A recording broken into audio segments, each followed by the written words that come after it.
ocasión es que nosotros podemos prevenir esta infección mediante la vacunación. La vacunación es la medida preventiva más eficaz y que nos va a ayudar a reducir el riesgo de contagiar a las otras personas.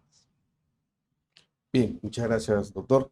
Bueno, no queremos dejar pasar los saludos de Molly Rojas, de María Gamarra, de Milagros Rubio, excelente profesor, doctor, de Lourdes Saracé, de Ángels, también de Maritza Lapa, de Michelle Rojas, Teresa Pupuche, Melita Villegas, Miriam Pérez, Marcela Mot Ponte. Y bien, doctor, como ya lo dijo usted, en estos últimos semanas se ha hablado en los medios sobre la difteria, ¿no? Eh, Esta difteria, ¿a qué se debe? ¿Por qué tuvimos uno o dos casos de difteria, ¿no? En nuestra localidad? Interesante pregunta porque esto expresa la dinámica de las infecciones, ¿no? Si nosotros mantenemos una infección controlada con medidas eficaces, no vamos a tener presencia de casos. Sin embargo, en estos últimos meses, debido a la emergencia sanitaria, nuestro, nuestro nivel de vacunas, ¿no? Nuestra proporción de niños que tienen una vacuna adecuada ha ido disminuyendo debido a que no hemos podido, los padres no han podido llevar a sus niños a vacunar y eso ha reducido en gran medida la protección no solo de los niños, sino también de la comunidad. Hay que tener en cuenta también que esta bacteria puede estar presente en una cantidad importante dentro de la comunidad, ¿no? Y solo se transmite si es que encuentra una persona susceptible. Y esa persona susceptible es obviamente la que no tiene una vacuna adecuada. ¿Usted cree que la difteria se puede propagar, uno se puede contagiar? En efecto, sí, es una enfermedad contagiosa, se contagia a través del contacto de las lesiones o las secreciones de la garganta o de la nariz y se contagia a través de gotitas cuando la persona infectada tose o estornuda, ¿no? Ya. Eh, ¿Y solamente se pueden contagiar los niños o adultos también? Eso es una muy buena pregunta, ¿no? En estos momentos nosotros tenemos un nivel de riesgo para diferentes grupos, ¿no? O sea, los niños son susceptibles a la infección, sí. Hay adultos que son susceptibles a la infección porque ya pasó algún tiempo de su última vacuna, sí. Y hay algunos grupos como los ancianos o las mujeres gestantes que también son de riesgo. O sea, en general hay varios grupos de riesgo más allá de los niños. Y esto quiere decir que tanto niños como adultos y adultos mayores se tienen que vacunar. En efecto, sí, es una de las estrategias del Ministerio de Salud, ¿no? Vamos a lanzar una campaña de vacunación masiva, va a incluir a todos los niveles, los grupos de edad, ¿no? Niños menores de 7 años para el calendario completo, adultos, adultos mayores, gestantes, todos los grupos se van a poder vacunar durante esta campaña. Doctor, reiterando la parte del contagio, o sea, ¿cómo sé yo que tengo difteria, que tengo este virus? Es una pregunta importante porque nosotros en el hospital vemos diariamente personas que vienen con síntomas respiratorios por una faringitis, por una laringitis, por un resfrío común, ¿no? Entonces, la mayoría de estos pacientes no van a ser eh, eh, catalogados como difteria. La única condición que nosotros ahora estamos viendo como un posible caso es aquel paciente que viene con síntomas respiratorios altos y de faringitis o laringitis y que además en el examen del médico muestra pues unas placas blanco-grisáceas en el fondo de la garganta cuando se movilizan pues, tienen una tendencia a sangrar, ¿no? Entonces, esa es la definición que nosotros estamos eh, empleando en los diferentes centros de salud. Muy bien, doctor. Eh, Quiere decir entonces que uno tiene que estar, así como la pandemia tapado totalmente, es más, hasta con la familia también, porque como dice usted, eso es contagioso y eso va a crear también pues eh, cierto miedo, ¿no? Temor, más que todo. Sí, el temor es comprensible dentro de la población cada vez que aparece una noticia de que hay una nueva enfermedad, pero en realidad lo que estamos viendo es una reemergencia de una enfermedad que no veíamos hasta hace más de 20 años, ¿no? Entonces, esta enfermedad ha estado controlada adecuadamente con los niveles de vacunación. Los quiebres por la emergencia sanitaria y algunas otras situaciones en salud han permitido que haya mayor cantidad de susceptibles, ¿no? Personas que pueden infectarse. Pero sí, o sea, pero además hay que saber que la población ya tiene un mensaje claro de que la protección respiratoria no solamente está protegiéndonos de coronavirus, sino también de influenza, sino también de otros tipos de resfrío. Bueno, y se suma lo de difteria, pero estamos ya concientizados de que el uso de mascarillas es una medida preventiva eficaz. Yo tengo dos preguntas que podrían ser, ¿esta dosis se dan en el brazo o en qué parte del cuerpo? Y lo otro sería, si tiene alguna reacción adversa, hay algunas personas que de repente no lo pueden, no deberían vacunarse o en general todas las personas. En general, a ver, aquí hay dos preguntas, ¿no? Primero, la forma de aplicación de la vacunación. La vacunación, eh, especialmente de esta bacteria, tiene diferentes estrategias dependiendo de la edad, ¿no? Entonces, en los niños ya viene combinada con otros agentes que protegen, se llama la vacuna pentavalente en el Ministerio de Salud, ¿no? Se aplica a los 2, a los 4, a los 6 meses, un refuerzo a los 16 meses y un refuerzo a los 5 años. Esas son las 5 dosis que debería recibir todo niño. Y después hay otras estrategias de vacunación que ya tienen este, componentes menores, por ejemplo, para población mayor, adulta, solamente tiene difteria y tétanos, para gestantes tiene una combinación especial, pero también tiene difteria dentro de su combinación.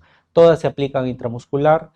Hay un dolor en la zona que es usual en este tipo de vacunas, ¿no? Es un dolor que no supera las 48 horas y se calma rápidamente con analgésicos que uno normalmente tiene en la casa, ¿no? Como paracetamol, ibuprofeno, ¿no? Y con respecto al tema de reacciones adversas, esta vacuna ha demostrado ser muy segura, ¿no? O sea, son escasas los reportes en los cuales ha habido quizás una reacción con mucho dolor o una reacción, por ejemplo, de quizás un poco de debilidad o quizás una fiebre muy intensa, pero no ha habido casos severos en lo largo de todos estos años en vacunado con respecto a difteria. Sí, tengo dos preguntas que me han hecho aquí. ¿Qué pasa con las personas que sufren de diabetes y lo de leucemia? En efecto, o sea, esta vacuna hay que entender que no es una vacuna por la bacteria viva. O sea, es una parte de la bacteria que se ha procesado y que se ha logrado eh, tener una buena respuesta del cuerpo. Entonces, no es como, al no ser una vacuna que tiene una bacteria viva, se puede dar en cualquier tipo de pacientes que tengan otras condiciones de salud, como la hipertensión, la diabetes, el asma. Entonces, es muy segura, no nos va a producir la misma enfermedad. Sí. Y dígame, doctor, una persona con difteria, si no se trata, si no se aplica esta dosis, ¿qué podría pasarse Es una buena pregunta. ¿Qué pasa después de que el germen empieza a producir la lesión en la garganta o en la laringe o en la tráquea, ¿no?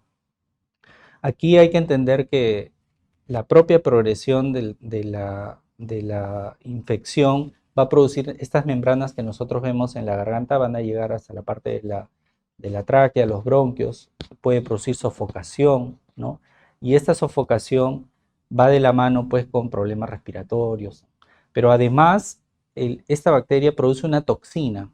¿Y qué es una toxina? Una toxina es un producto que libera a la sangre esta bacteria y que puede llegar a afectar, por ejemplo, el corazón, puede llegar a afectar el riñón, puede afectar a llegar hasta el cerebro incluso. Entonces, vemos complicaciones de ese tipo, ¿no? Inflamación cardíaca, inflamación en el riñón, inflamación cerebral, producto de esta infección. No es lo usual, pero quizás algunos pacientes pueden llegar a esas complicaciones. Yo estoy imaginando aquellas personas que de repente han pasado por un proceso del COVID-19, ¿no?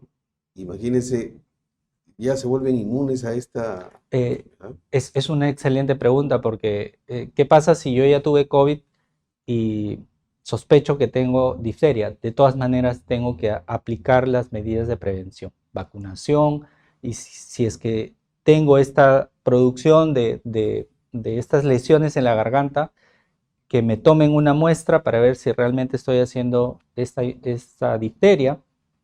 Son dos entidades separadas, ¿no? El riesgo de que yo utilice la medicación para difteria después de haber tenido COVID todavía no está bien establecido porque, digamos, el COVID es una enfermedad muy nueva, pero lo que sí es cierto es que todas las intervenciones que estamos haciendo en difteria son muy seguras. Entonces, con plena seguridad de que no va a haber reacciones cruzadas. Ok. Bien, queremos recordarle a todas las personas que se están conectando que se conecten y que también compartan, sigan compartiendo nuestros programas. También decirles a todos los que quieren sacar su cita virtual, no se olviden, el número para las citas es el 2300-601. No se olviden, el número 2300-601. Bien, tenemos acá otra pregunta de una mamá. Dice, si los niños tienen todas sus vacunas al día, ¿también les da esta enfermedad de la difteria?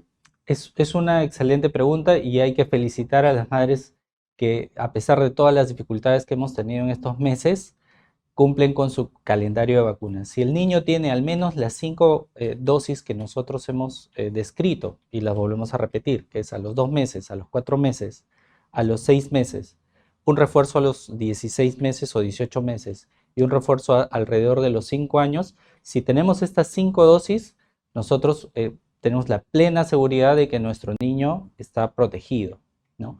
Sin embargo, por ejemplo, hay adolescentes que perdieron un refuerzo, hay niños que perdieron un refuerzo, ellos van a tener la oportunidad de vacunarse en esta campaña que va a iniciar el Ministerio de Salud. Bien. Tenemos otra consulta, es de Jessica Sanabria. Dice, el día de ayer vacunaron a mi hijo de 4 años contra la difteria, el refuerzo. Ahora está llorando porque le duele demasiado y no tiene fiebre. ¿Es normal? Eh, el dolor es una reacción normal, es una reacción que uno espera cuando coloca una vacuna de difteria, ¿no? Sin embargo, este dolor que debería calmar con analgésicos suaves como ibuprofeno o paracetamol, si se prolonga más de 48 horas, sí es necesario tener una visita a su pediatra para que defina si en efecto es solamente por la vacuna o hay alguna complicación local en la zona de la inyección. Bien. Tenemos un saludo de Carlos Remigio Bellamonte. Este hospital fue reconocido hace 8 como el mejor de Sudamérica, el más equipado y por las eh, horas que trabajan los profesionales médicos. Ahí atendí a mis hijas, muy buena atención, le doy las gracias al gobierno eh, y por hacer un hospital para los niños. Bien, tenemos también otros saludos y no se olviden de compartir nuestros programas. Eh, Bien, doctor, y en lo que respecta al- a o sea, las diferencias entre la difteria y el COVID-19, me parece que hay algo similar en ellas, ¿no? Porque ambos se contagian de la misma forma. Sí, Sí. bueno, ya se ha descrito haciendo una comparación entre la transmisión de COVID y difteria, que el COVID tiene un modo de transmisión por aerosoles. Eso quiere decir que las gotitas que se mantienen suspendidas en el aire pueden transmitir la enfermedad.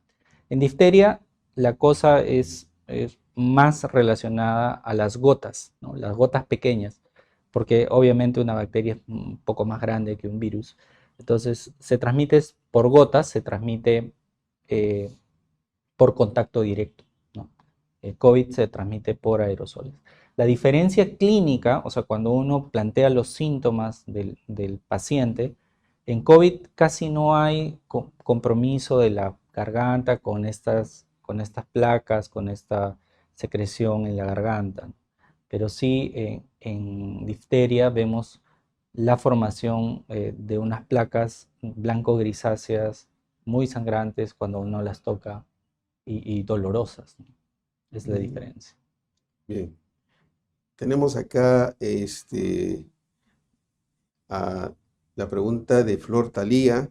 Dice, a mi hijo le aplicaron su última vacuna, no, a los 4 años. eh, y tengo que aplicarle ahora que ha cumplido 5. Es una buena pregunta, ¿no? Si ya tiene un refuerzo que está en la cartilla de vacunación como difteria, ya no requiere o sea, colocar una nueva vacuna en este momento, ¿no? Lo que sí se espera es que tengamos un refuerzo cuando el niño sea adolescente. Seguramente la mamá quiere saber si de repente si le aplica esta otra dosis. Ah, eso es también es un aspecto que hay que tener en cuenta, ¿no? Si a mí me colocaron una vacuna hace un año y por algún tipo de emergencia me vuelven a colocar una vacuna, eso no me genera mayor riesgo, ¿no? Lo que sí podría generar pues es el dolor de la inyección a veces, pero mayor riesgo de complicaciones no. Tampoco se ha demostrado que incremente la inmunidad, sino sabemos que ya la inmunidad está establecida por la primera vacuna. Bueno, lo mismo nos dice Fátima Luz Ceballos y Giovanna Luque dice que sus hijos ya se vacunaron. Uno tiene 5 años, lo que acaba de decir, y la de Giovanna Luque tiene 12 años. Dice, le pusieron todas sus vacunas. Es necesario volverle a colocar. Eh, con respecto al grupo de los pacientes con 5 años, están dentro del grupo de los refuerzos, probablemente no sea necesario, pero sí para el niño de 12 años, la estrategia que está planteando el Ministerio de Salud y es la que nosotros seguimos es que para adolescentes se requiere un refuerzo. Mm, ya. Dice otro papá, doctor, ¿y se han reportado casos de polio en los últimos tiempos y otras enfermedades que se pensaban ya erradicadas? Dice, ¿no? ¿Qué opina usted? En efecto, nosotros hemos tenido algunos pacientes que son eh, pacientes que no han tenido una vacunación, ¿no? Entonces, ha habido una reemergencia de algunas enfermedades inmunoprevenibles o prevenibles por vacunas, pero principalmente ha sido porque o no hemos tenido un acceso adecuado a las vacunas, ¿no? O ha habido una falta de responsabilidad con nosotros los padres para lograr que el calendario de vacunas esté completo, ¿no? En esta parte yo quiero aprovechar en decir que el Perú es uno de los países que tiene uno de los mejores calendarios de vacunas en salud pública. Tenemos 17 vacunas que protegen para 23 enfermedades y tenemos vacunas para los diferentes grupos de edad, desde niños de recién nacidos hasta adultos mayores de 65 años y un grupo especial de protección que son las mujeres gestantes, ¿no? Entonces, tenemos un excelente calendario de vacunación. El mensaje para la población sería que podamos aprovecharlo al máximo, dado que es gratuito. Una mamá nos dice que su hijo tiene todas las vacunas, pero tiene 7 años. Bueno, cae dentro del grupo de protección, ¿no? Si yo le he colocado la vacuna a mi niño de 5 años, yo espero que la protección mínima que sean unos 10 años. O sea, estoy hablando de que cuando él ya entra a la adolescencia, 14, 15 años, ahí probablemente requiera un refuerzo. ¿Y 10 años, doctor? Bueno, 10 años está dentro de la protección, Todavía. del tiempo de protección, que son más o menos desde el último refuerzo, 10 Ujú. años, ¿no? Entonces, si asumimos de que el niño recibió a los 4 o 5 años, tenemos una protección hasta que él tenga 14 o 15 años. Acá nos dice una mamá, doctor, ¿y para las gestantes también se aplicará la vacuna? En efecto, sí, en realidad la estrategia de vacunación con gestantes ya incluye dentro de la vacuna el componente de difteria, ¿no? Hay varios componentes de la vacuna de gestantes, pero ya está incluida dentro del programa nacional regular, digamos, ¿no? Ha sido un logro de estos últimos años, ¿no? Incluir una vacuna que tiene un perfil de seguridad completamente inocuo para las gestantes. Una mamá nos dice preocupada por su bebé de 3 meses. Si también tiene que vacunarlo, ¿no? Bueno, en realidad lo que se hace con niños menores de 1 año es regularizar el calendario regular, ¿no? O sea, si me faltó una dosis, acudo a mi centro de salud y le colocan la dosis que le faltaba, ¿no? O sea, 3 meses está dentro del rango para que pueda él recibir la primera dosis como si fuera la de 2 meses y después seguir el calendario regular. Y acá nos dice también una mamá que tiene 31 años y si se debe vacunar, ¿no? Eso va a depender de la posibilidad de exponerse a personas que tienen síntomas respiratorios. Por ejemplo, si yo soy un trabajador de salud, ahí sí voy a tener una estrategia para vacunar, ¿no?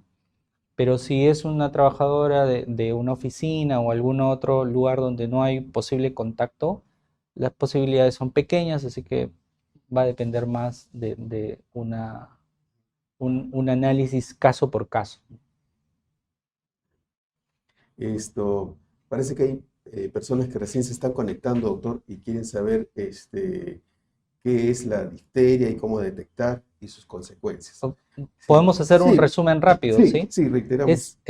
Gracias por acompañarnos en primer lugar, ¿no? Por darse un espacio de tiempo para saber un poco más.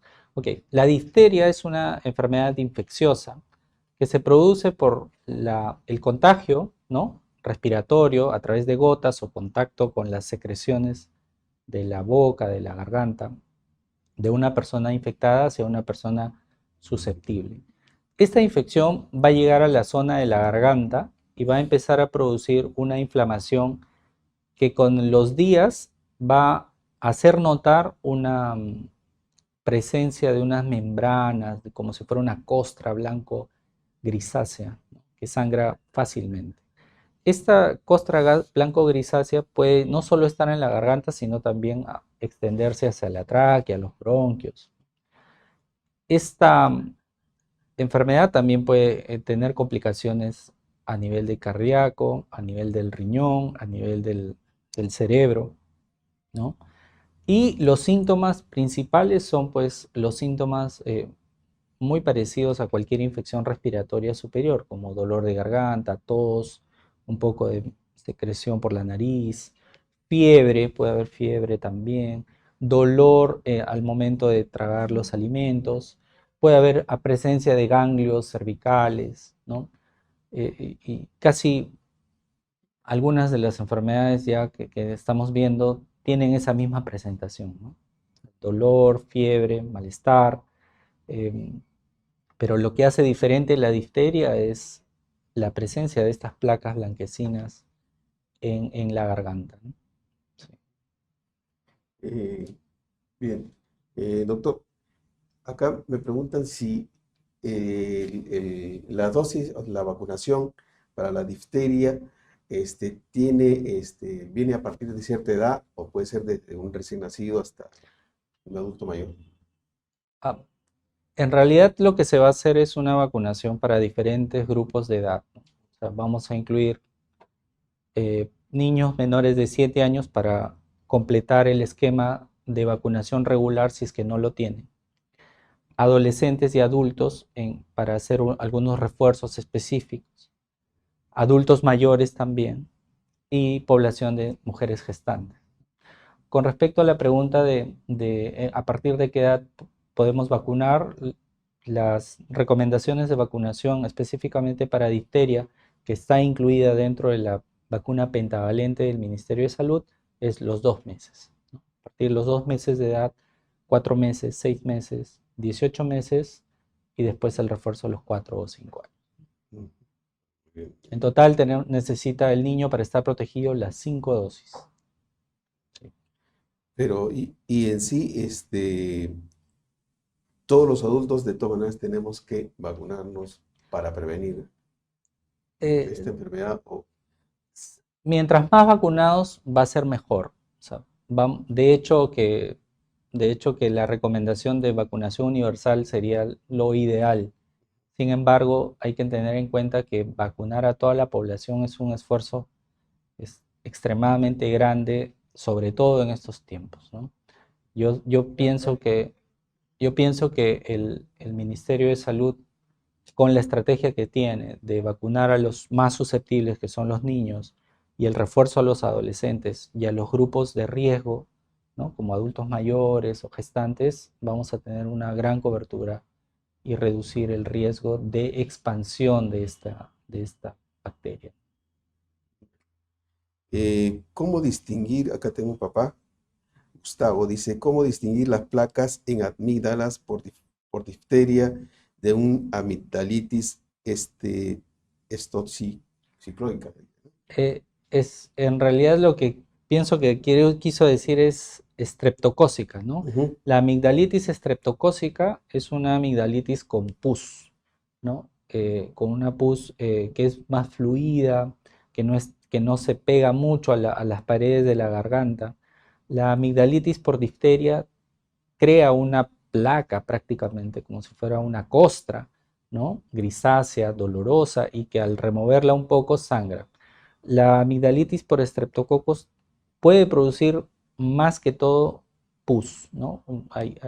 Y eso al momento de hacer el examen uno puede retirarla y probablemente no haya sangrado, ¿no? Esas son las diferencias. Sin embargo, la recomendación es, si yo tengo mi niño que tiene los síntomas respiratorios altos y que hay alguna lesión que yo no reconozco como o sea, es inusual, tengo que acudir a un centro de salud para que puedan hacerle sus pruebas de cultivos, ¿no? El Ministerio de Salud está ya estableciendo que los centros de atención tengan los medios necesarios para tomar los cultivos y poder identificar rápidamente esta bacteria, ¿no? Parece que hay una mamá que no ha escuchado. Dice, doctor, escucho que los síntomas de la difteria se asemejan a los síntomas respiratorios. Habló de las placas en amígdalas. ¿Cómo saber y diferenciar el momento de llevar a nuestros hijos a un centro hospitalario? ¿Qué nos debe alertar? Es una buena pregunta. Los signos de alarma. Los signos de alarma para nosotros, por ejemplo, son dificultad para respirar, por ejemplo, son fiebre persistente, por ejemplo, son dificultad para tragar los alimentos, ¿no? Cuando el niño, examinamos la boca del niño y notamos que hay algún tipo de secreción, algún tipo de placa, mancha, eh, que no es lo usual en una faringitis que solamente tiene pues la parte de la garganta enrojecida, ¿no? Un poquito de moco, pero si ya notamos que hay incluso ulceraciones, eh, un poco de pus, algún tipo de lesión blanquecina, en ese momento hay que llevarlo al centro de salud para que nos permitan un diagnóstico correcto, ¿no? Bien. Tenemos una consulta de una mamá, Milagros, dice, su niño tiene 7 años y no recibió la vacuna, los 4. Puede recibirla y si cuenta con la vacuna. En efecto, es el mejor momento para hacer la regularización del calendario. El punto de corte para regularizar el calendario es 7 años. Todos los niños menores de 7 años pueden regularizar su calendario rápidamente. Bien, siempre no podemos, el tiempo se ha pasado volando, doctor. Más bien, yo quería que usted nos dé una última recomendación, a los papás y mamás que nos están viendo, que nos están escuchando, y decirles pues que no tengan miedo a la vacuna. Sí, gracias por la oportunidad. En efecto, hay que agradecerle a todos los padres que nos escuchan y que están pendientes de la salud de sus niños con respecto a la importancia de mantener una vacunación adecuada. El centro de salud donde ustedes se dirijan les va a entregar una cartilla donde están todas las fechas y el tipo de vacunas que el niño tiene que recibir. 17 vacunas, 23 enfermedades son protegidas por el Ministerio de Salud. Esa es la medida más importante, ¿no? La segunda medida más importante es mantener las recomendaciones de higiene en casa, lavado de manos frecuente, uso de mascarillas, evitar el contacto con otro tipo de personas que no sean nuestro círculo familiar, son mensajes importantes. Finalmente, si el niño está afectado por algún evento respiratorio, una infección respiratoria, que uno nota que está progresando después de un día, no hay mejoría, entonces hay que acercarnos a un centro de salud donde un especialista, un profesional de salud nos permita tener un diagnóstico claro, ¿no? Doctor, no quisiéramos despedirnos sin antes, usted como infectólogo recomiende pues las reglas de oro en esta pandemia, ¿no? Es Sí, en efecto, gracias por la oportunidad. Estar, mantener el distanciamiento social, mantener la higiene de manos frecuente y uso de mascarilla universal son las tres medidas que han demostrado que tienen la mejor efectividad y las más baratas para nosotros evitar esta infección por coronavirus, que sigue siendo una emergencia a nivel de todos en los países de Sudamérica y ahora tenemos la segunda ola en Europa. bien. Nosotros queremos agradecer a todas las personas que siempre se conectan, a todos los que nos comparten, agradecerle como siempre y los esperamos la próxima semana con otros temas de interés para todo nuestro público usuario. Muchísimas gracias y muy buenos días. Muy buenas tardes. Gracias. Gracias.